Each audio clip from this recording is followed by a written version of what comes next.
नमस्कार, आप देख रहे हैं हमारा खास शो संदीप सर की क्लास। आपके साथ मैं हूं रवि ठाकुर और मेरे साथ है मेरे वरिष्ठ सहयोगी संदीप चौधरी। और आज की हमारी इस क्लास का टॉपिक है रोजगार। वो इसलिए क्योंकि अब लॉकडाउन 4 में सरकार ने कुछ छूट दी है और अब जो कंपनियां हैं वो धीरे धीरे खुल रही हैं, लोगों का कामकाज जो है वो शुरू हो रहा है। तो रोजगार को लेकर हम चर्चा करेंगे इस सेशन में।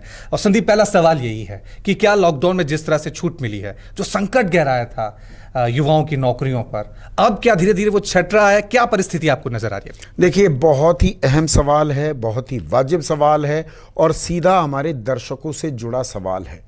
बेरोजगारी पर या रोजगार पर वो केंद्र सरकार हो या राज्य सरकारें हो, सब चुप्पी साधे बैठे हैं। ये कड़वी हकीकत है। And we are losing jobs every day. CMIE, centre for monitoring Indian economy, वो लगातार आंकड़े दे रहा है। इस आंकड़े को हम अपने न्यूज चैनल न्यूज 24 पर दर्शकों को दिखा भी रहे हैं। सरकार इन आंकड़ों को लगातार कॉन्टेस्ट करती है, नहीं मानती है इन आंकड़ों को। ये बात और है कि CMIE के आंकड़ों को सरकार भी इस्तेमाल करती है। और CMIE के आंकड़े क्या है? 3 मई तक के आंकड़े लगातार दर्शकों को मैं बता रहा हूं अपने कार्यक्रम के जरिए, और आज फिर से दोहरा रहा हूं। 12 करोड़ 15 लाख लोगों की नौकरियां चली गई। अब इन 12 करोड़ 15 लाख में 9.25 करोड़ तो हैं मजदूर। मैं इस शब्द पर आपत्ति करता हूं। मजदूर तो आप और मैं भी हैं। हाँ, हम सभी करते हैं। पर मजदूर जो हम लिटरल सेंस में इस्तेमाल करते हैं, 9.25 करोड़ के करीब मजदूरों की नौकरी गई। 1 करोड़ 82 लाख लोग ऐसे थे जो खुद मुख्तार कहें, आत्मनिर्भर, जो आजकल कैचवर्ड हो गया है, अपनी दुकान चलाते हैं, अपना कुछ काम करते हैं, इलेक्ट्रिशियन, प्लम्बर, कुछ करते हैं, अपना जो एंटरप्रेन्योर्स उनको कह लीजिए। इलेक्ट्रिशियन, प्लम्बर तो आगे मजदूर में आ गए, जो अपना काम चला, अपना बिजनेस कर रहे हैं। और 1 करोड़ 78 लाख लोग ऐसे थे, आपके और मेरे जैसे, जिनकी नौकरियों पर गाज गिरी। यह 12.25 करोड़ का आंकड़ा था। और इसमें थोड़ा हमें पीछे और जाना पड़ेगा। कोरोना काल से पहले आपको ध्यान होगा रवि, आंकड़े आए जिसे सरकार ने मानने से इनकार कर दिया। आंकड़े क्या थे? बेरोजगारी के आंकड़े थे।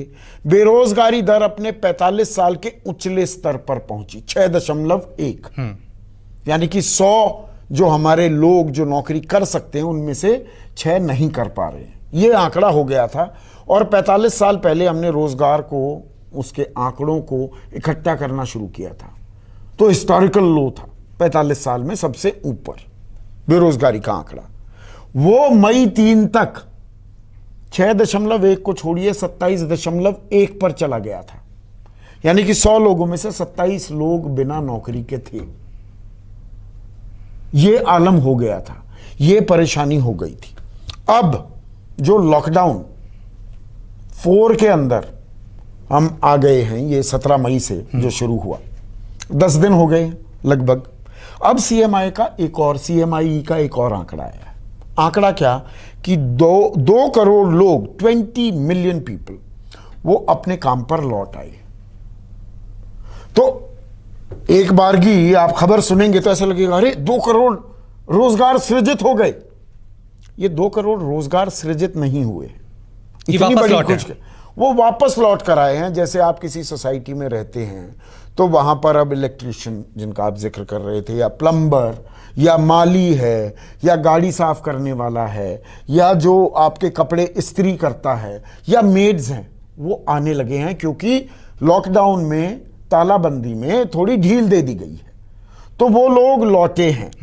तो 2 करोड़ लोग वापस लौट आए हैं। ये नए रोजगार तो सृजित नहीं हुए, लेकिन फिर भी ये एक आशा की किरण भी जगाता है। और एक ये अपने आप में, लिमिटेड सेंस में ही सही, एक खुशखबरी है कि 2 करोड़ लोग वापस लौट आए हैं, वो अपनी रोजी रोटी, अपनी आजीविका चला पा रहे हैं। ये साफ है, ये आप साफ कह रहे हैं कि एक उम्मीद की किरण बनी है। बिल्कुल बिल्कुल। हालांकि ये सर ने साफ कर दिया है कि ये नए रोजगार नहीं है, नए रोजगार नहीं है, ये वापस लौटे हैं। लेकिन एक सवाल जो अभी आप चर्चा कर रहे थे पूरे, जो हमेशा लगता है, खासकर रोजगार को लेकर, नौकरियों को लेकर सरकारें हमेशा दावा करती हैं, लेकिन इस देश के पास आंकड़ों को लेकर काफी घपलेबाजी होती है, कोई स्पष्टता नहीं है। कोई ऑथेंटिसिटी नहीं है यहाँ पर। ये कमी बहुत बड़ी इस देश में रही है। आपको लग रहा है कि नहीं, ये पहले इतनी बड़ी दिक्कत नहीं थी, लेकिन इस मौजूदा वक्त में आंकड़ों को लेकर भारत की अंतर्राष्ट्रीय स्तर पर भी देखो, our figures are now being doubted. ये एक बड़ी समस्या है। ये सरकारें देखिए एक बाल पर चलती हैं। सरकार ने कहा ये आंकड़ा है तो बात वहीं खत्म हो जानी चाहिए, लेकिन आजकल बात खत्म नहीं होती है और हर आंकड़े पर कहीं ना कहीं आरोप प्रत्यारोप की राजनीति शुरू हो जाती है। अब जैसे 52 करोड़ हमारे मजदूर हैं इस देश में, लेबर फोर्स 52 करोड़ की है, उसमें 94% इनफॉर्मल सेक्टर है। ये हम लगातार आंकड़ा दे रहे हैं, तो मतलब 48-49 करोड़ लेबर हैं, 12 करोड़ उसमें से बेरोजगार हो गए। सरकार इस बात को मानती नहीं है, नहीं मान रही है, लेकिन सरकार अपनी तरफ से कोई आंकड़ा नहीं देती। देखिए उसकी क्रोनोलॉजी समझिए, सरकार अपना आंकड़ा नहीं देती, आप आंकड़ा तो बताइए।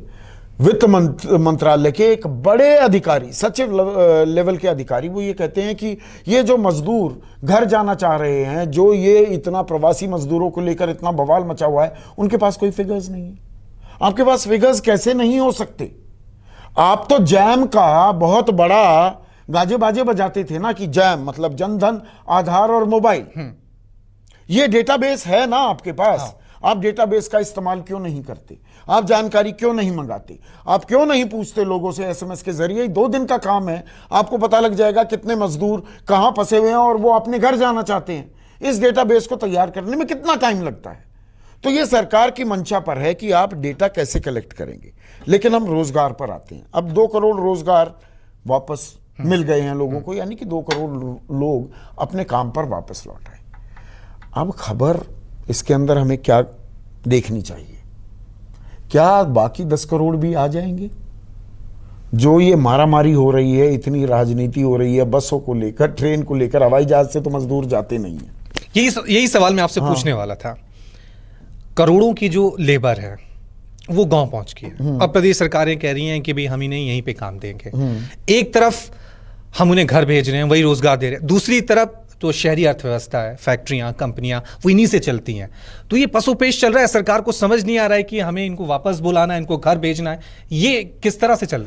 देखिए, ये कह देना, और उत्तर प्रदेश एक अच्छे मॉडल को लेकर आ रहा है और जिसमें स्किल डेवलपमेंट और बाकी चीज भी होंगी, पर रवि वो दूर की कौड़ी है।